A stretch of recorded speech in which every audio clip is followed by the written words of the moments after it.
ಅನೇಕ ವರ್ಷಗಳಿಂದ ಕೆಆರ್ಪುರ ಭಾಗದಲ್ಲಿ ನಾಗರಿಕರು ಈ ಭಾಗದಲ್ಲಿ ಪ್ರಯಾಣಿಕರಿಗೆ ಅನುಕೂಲವಾಗುವಂತೆ ಮೂಲಭೂತ ಸೌಲಭ್ಯಗಳುಳ್ಳ ಸುಸಜ್ಜಿತ ಸ್ಯಾಟಲೈಟ್ ಬಸ್ ನಿಲ್ದಾಣವನ್ನ ನಿರ್ಮಾಣ ಮಾಡುವಂತೆ ಒತ್ತಾಯ ಹಾಗೂ ಸರ್ಕಾರಕ್ಕೆ ಮನವಿ ಮಾಡುತ್ತಾ ಬಂದಿದ್ದರೂ ಸಹ ಅಧಿಕಾರಿಗಳು ಹಾಗೂ ಜನಪ್ರತಿನಿಧಿಗಳು ಸ್ಯಾಟಲೈಟ್ ಬಸ್ ನಿಲ್ದಾಣ ಮಾಡುವ ವಿಚಾರದಲ್ಲಿ ಅಸಡ್ಡೆ ಭಾವನೆ ಹೊಂದಿರುವುದು ಸಾರ್ವಜನಿಕರಿಂದ ಆಕ್ರೋಶ ವ್ಯಕ್ತವಾಗಿದೆ.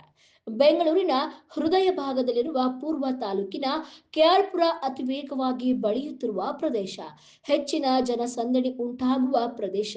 ಹೀಗಾಗಿ ಪ್ರತಿನಿತ್ಯ ಲಕ್ಷಾಂತರ ಜನ ನಗರ, ಗ್ರಾಮಾಂತರ ಪ್ರದೇಶ ಹಾಗೂ ಹೊರ ರಾಜ್ಯಗಳಿಗೆ ಹೋಗಲು ಸಂಗಮ ಸ್ಥಳ ಎಂದೇ ಗುರುತಿಸಲ್ಪಡುವ ಕೆಆರ್ಪುರ ಭಾಗದಲ್ಲಿ ಸುಸಜ್ಜಿತ ಬಸ್ ನಿಲ್ದಾಣವಿಲ್ಲದೆ ಪ್ರಯಾಣಿಕರು ಪರದಾಡುವ ಸ್ಥಿತಿ ನಿರ್ಮಾಣವಾಗಿದೆ.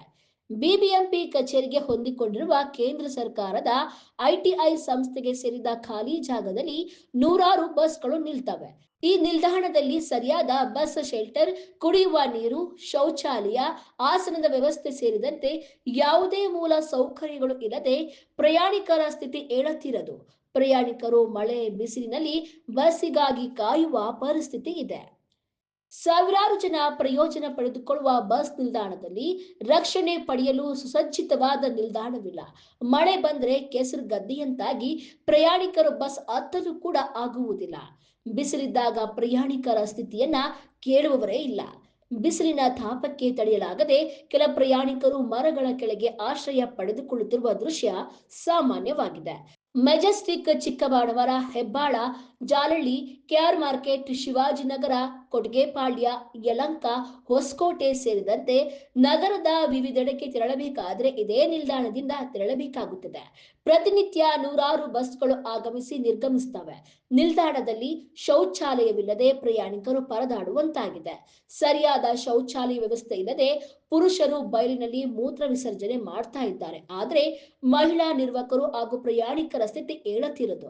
ರಾಜ್ಯದ ಸಂಬಂಧಪಟ್ಟ ಅಧಿಕಾರಿಗಳು ಹಾಗೂ ಜನಪ್ರತಿನಿಧಿಗಳು ಇತ್ತ ಗಮನ ಹರಿಸಿ ಕೇಂದ್ರ ಸರ್ಕಾರದ ಐಟಿಐ ಸಂಸ್ಥೆಗೆ ಸೇರಿದ ಜಾಗದಲ್ಲಿ ಬಸ್ ನಿಲ್ದಾಣ ನಿರ್ಮಾಣಕ್ಕೆ ಜಾಗ ಪಡೆದು ಸುಸಜ್ಜಿತ ಸ್ಯಾಟಲೈಟ್ ಬಸ್ ನಿಲ್ದಾಣ ಮಾಡುವಂತೆ ಕೆಆರ್ಪುರದ ನಾಗರಿಕರು ಒತ್ತಾಯಿಸಿದ್ದಾರೆ. ಕ್ಷೇತ್ರಕ್ಕೆ ಸಾವಿರಾರು ಕೋಟಿ ಬಂದಿದೆ, ಆದರೆ ಒಂದೇ ಒಂದು ಬಸ್ ನಿಲ್ದಾಣ ಮಾಡದಿರುವುದು ವಿಪರ್ಯಾಸದ ಸಂಗತಿಯಾಗಿದೆ. ಇನ್ನಾದರೂ ಎಚ್ಚೆತ್ತುಕೊಂಡು ಬಸ್ ನಿಲ್ದಾಣ ನಿರ್ಮಿಸಲು ಮುನ್ನಡಿ ಬರೆಯಲಿ ಎಂಬುದು ನಮ್ಮ ಪಿಟಿವಿ ನ್ಯೂಸ್ ಕನ್ನಡದ ಕಳಕಳಿಯಾಗಿದೆ. ಕ್ಯಾಮರಾ ಪರ್ಸನ್ ವಿಶ್ವರಾಜ್ ಜೊತೆ ರವಿಯನ್, ಪಿಟಿವಿ ನ್ಯೂಸ್ ಕನ್ನಡ, ಬೆಂಗಳೂರು. ನಮಸ್ತೆ, ಲಕ್ಷ್ಮಣ್ ಮಾತಾಡ್ತಾ ಇದ್ದೀನಿ. JDS ಅಧ್ಯಕ್ಷರು KR ವಿಧಾನಸಭಾ ಕ್ಷೇತ್ರ. KR ಭಾಳ ಮುಖ್ಯವಾಗಿ ನಾವು ಗಮನಿಸೋದಾದರೆ ಬಸ್ ಸ್ಟ್ಯಾಂಡ್ ಇಲ್ಲದೆ ಇರತಕ್ಕಂಥದ್ದು ಭಾಳ ಒಂದು ದುರಂತದ ಸಂಗತಿ. KR ಈಗಾಗಲೇ ನೋಡೋದಾದರೆ ಎಲ್ಲ ರೀತಿಯಲ್ಲೂ ಬೆಳವಣಿಗೆ ಆಗಿದೆ. ಸಾವಿರಾರು ಸಂಖ್ಯೆಯಲ್ಲಿ ಸೇರ್ತಕ್ಕಂಥ ರೈತರು, ದಿನನಿತ್ಯ ಓಡಾಡ್ತಕ್ಕಂಥ ವೃದ್ಧರು, ಶಾಲಾ ಮಕ್ಕಳು ಎಲ್ಲರೂ ಸೇರಿ ಇವತ್ತಿನ ದಿನ ಪ್ರಯಾಣ ಮಾಡಬೇಕು ಅಂತಂದರೆ KR ಒಂದು ಹಬ್ಬು. ಅದರಲ್ಲಿ ಭಾಳ ಮುಖ್ಯವಾಗಿ ನಾವು ನೋಡೋದಾದರೆ KR ಸರ್ಕಾರಿ ಆಸ್ಪತ್ರೆ ಎದುರುಗಡೆ ಇರತಕ್ಕಂಥ ಬಸ್ ಸ್ಟ್ಯಾಂಡ್ಗೆ ಇವತ್ತಿಗೆ ಯಾವುದೇ ಒಂದು ಕಾಂಪೌಂಡ್ ಇಲ್ಲ, ಶೌಚಾಲಯ ಇಲ್ಲ, ಅಲ್ಲಿ ಕುಡಿಯೋ ನೀರಿನ ವ್ಯವಸ್ಥೆ ಇಲ್ಲ. ಅಲ್ಲಿ ವಯಸ್ಸಾಗಿರ್ತಕ್ಕಂಥ ವೃದ್ಧರು, ಮಕ್ಕಳು, ಶಾಲಾ ಮಕ್ಕಳು ಇವತ್ತಿನ ದಿನ ಸಾವಿರಾರು ಸಂಖ್ಯೆಯಲ್ಲಿ ಇವತ್ತಿನ ದಿನ ಅಲ್ಲಿಂದ ಪ್ರಯಾಣ ಮಾಡ್ತಕ್ಕಂಥ ಒಂದು ಪರಿಸ್ಥಿತಿ ಇದೆ. ಆದರೂ ಸಮೇತ ಅಲ್ಲಿ ಒಂದು ಸುಸರ್ಜಿತವಾದ ಒಂದು ಬಸ್ ನಿಲ್ದಾಣ ಇಲ್ಲ, ಬಸ್ ಶೆಲ್ಟರ್ ಇಲ್ಲ ಅಂತಕ್ಕಂಥದ್ದು ಭಾಳ ದೊಡ್ಡ ದುರಂತ ಇದು. ಇದು ತಾಲೂಕಿದು, KR ಒಂದು ತಾಲೂಕು. ಆದ್ರೂ ಸಮೇತ ಎಲ್ಲ ರೀತಿಯಲ್ಲಿ ಸಾವಿರಾರು ಕೋಟಿ ಇವತ್ತಿನ ದಿನ ನಮ್ಗೆ ಅನುದಾನಗಳು ಬರ್ತಾ ಇದೆ. ಅದನ್ನು ನಾವು ಪೇಪರ್ಗಳಲ್ಲಿ ನೋಡ್ತಾ ಇದ್ದೀವಿ. ಆದರೆ ಅಭಿವೃದ್ಧಿ ಹೆಸರಿನಲ್ಲಿ ನಮಗೆ ಇನ್ನೂ ಒಂದು ಬಸ್ ಸ್ಟ್ಯಾಂಡ್ನ ನಾವು ಕೇಳ್ಕೊಳ್ಳೋಂಥ ಒಂದು ಪರಿಸ್ಥಿತಿನಲ್ಲಿ ನಮ್ಮ KR ಜನತೆ ಇದೆ ಅಂದರೆ ಇದು ಒಂದು ದುರಂತದ ಸಂಗತಿ ಅಂದರೆ ಸರಿ ತಪ್ಪಿಲ್ಲ. ನಾನು ಈ ಕಾರಣ ಮನವಿ ಮಾಡ್ಕೊಳ್ತಾ ಇದ್ದೀನಿ, ನಮಗೆ KR ಒಂದು ಸುಸರ್ಜಿತವಾದ ಒಂದು ಬಸ್ ಶೆಲ್ಟರ್ ಬೇಕೇ ಬೇಕು.